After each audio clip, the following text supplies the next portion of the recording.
Sinbad was asked the question, who is our worst enemy? Who is our worst enemy? And you know what his reply was? Ourselves. It blew our mind. No, it wasn't that. You know what he said? What? He said the mind. Be very careful who you talk to, because you'll never know who the informant is, who the cooperating witness may be, and you'll never know somebody who was a friend today may have been flipped the night before and become your enemy tomorrow.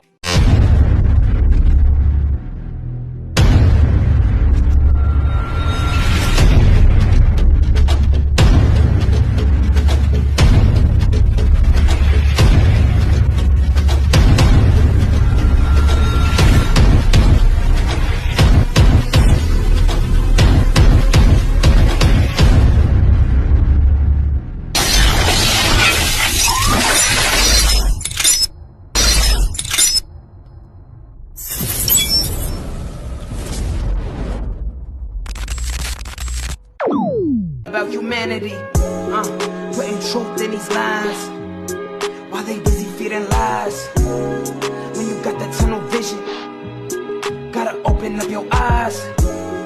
Wake up and go to sleep. Man, I'm praying all times. And to my guys, ain't no other side. This for my brothers, I'ma pray with y'all shine. Lock the door. Go ahead, lock the door. Lock the door. Go ahead, lock the door. Yeah, you already know.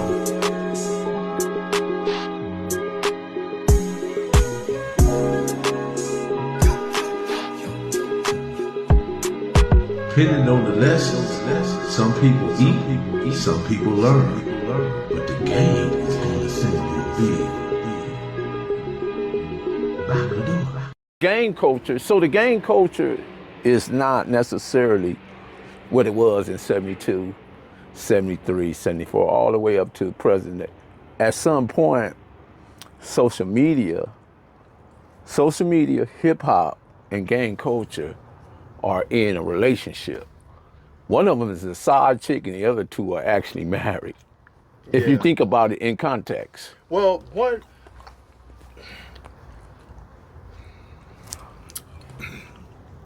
I remember when I first, let's talk about the OGs. Okay, let's talk about the OGs. You know, Rebo to me was an OG. Mm-hmm. And there were guys at Soledad, Eddie Haythorne, Number one. original East Side. Yeah. They were OGs. And I learned from them. And when I went to Soledad, I was given rules. Not, you have a choice. It's this, this, and this, and this. And they laid it down. Every youngster, I wasn't a youngster just hitting there. You know, we was hitting the penitentiary at 23. You had some dudes hitting their yard at 17, 18 years old, man. These are the consequences of your actions. Yeah, these are the consequences of the action. If you violate. But what nobody like, oh man, I ain't trying to hear none of that and none of that.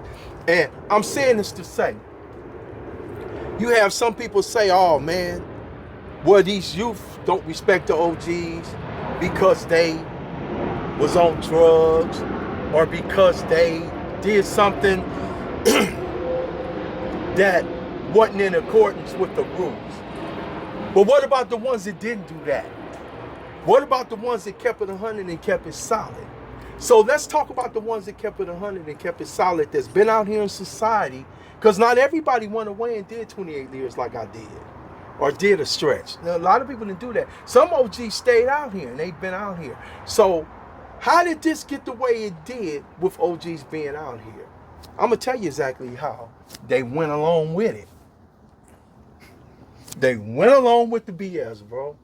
And they didn't put their foot down. The same way the foot was put down inside, the foot should have been put down out here. When they saw these youth going out of line, they supposed to pull them and put them back in line and say, no, this is the line we walk. See, you can't walk, you got to walk a straight line. When you're doing something like this, bro, you got to walk a straight line, because if the line get crooked, things can go bad. So, Miz, what about the money guys? The money guys got to be claimed 9-0, Santana, Hoover, Westside, Pyru, Bloods, Villains, Bounty Hunters. They got to claim everything they wanted to get and never did anything except have money. Well, that's because the OGs, they was low-key paying them off. They was low. Man, I guarantee you, in every hood, dudes that was having money like that, what you talking about coming from San Bernardino or wherever, and no put down against San Bernardino or nothing like that. I'm just saying dudes is coming from other areas and coming out to LA that wasn't born in these communities, and they got say due to money. It's because the people from the community allowed them to do it, because everybody didn't go to prison, bro. So is that where the selective politicking came in? You're damn right. That's exactly where it came in at. And this is why this is so ugly and it's so messed up all the way to the top when you're dealing with the government, when you come all the way down to the street level, because it's selective politicking and it's favoritism. Instead of being fair, instead of being just, instead of being correct. You know, that's what I liked about, man, back in my era, people was fair. You had dudes doing some undercut, snake stuff, but it caught up to them every time.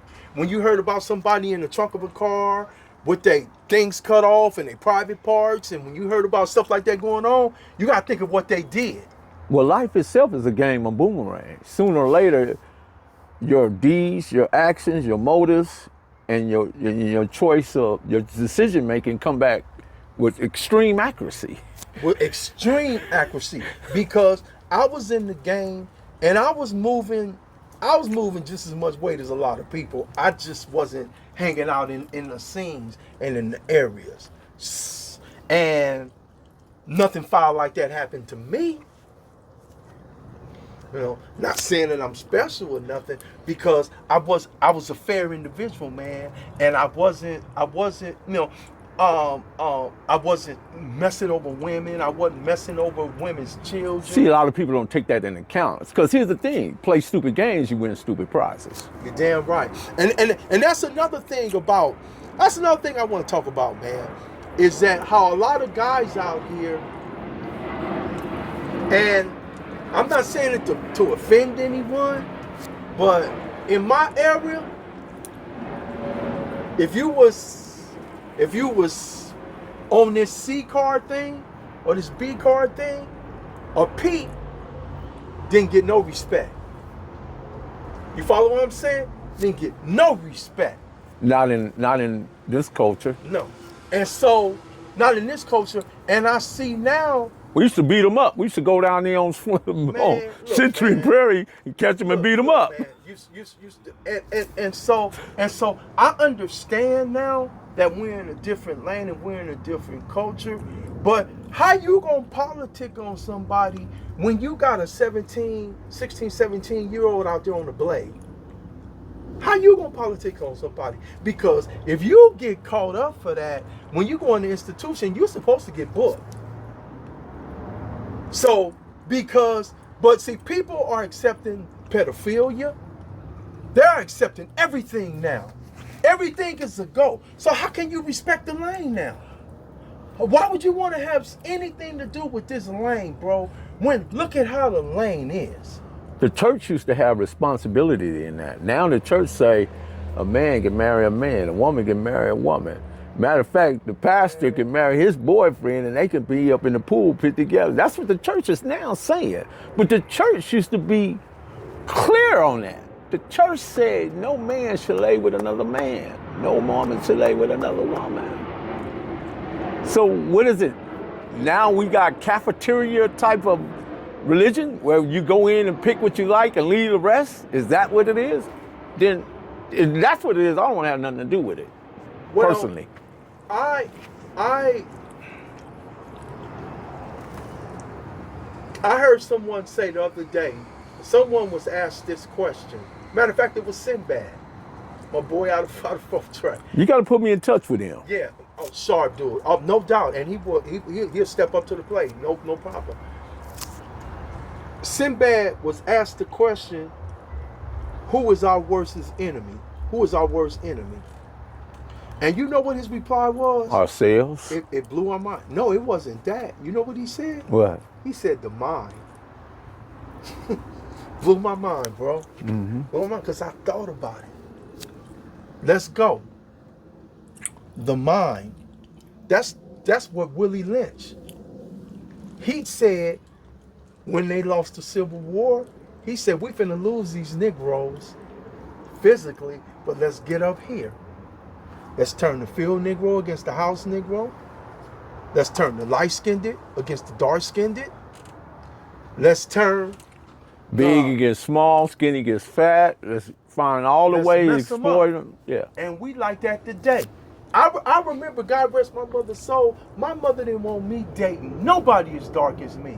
And I asked her, why, bro? You know what my mother told me? Because I don't want your kids coming out dark-skinned. Wow. I love my mama, and that's not nothing bad about my mama, but that's how my mama was brainwashed. Mm-hmm. My mama had the white Jesus, all that up there. You know, that was spooky to me, man. When I should come to people, because I didn't grow up in a religious home or nothing. Man, when first time I saw the white Jesus, well, when I noticed it, but I never knew what it meant until I started getting older, you know, as a kid, right?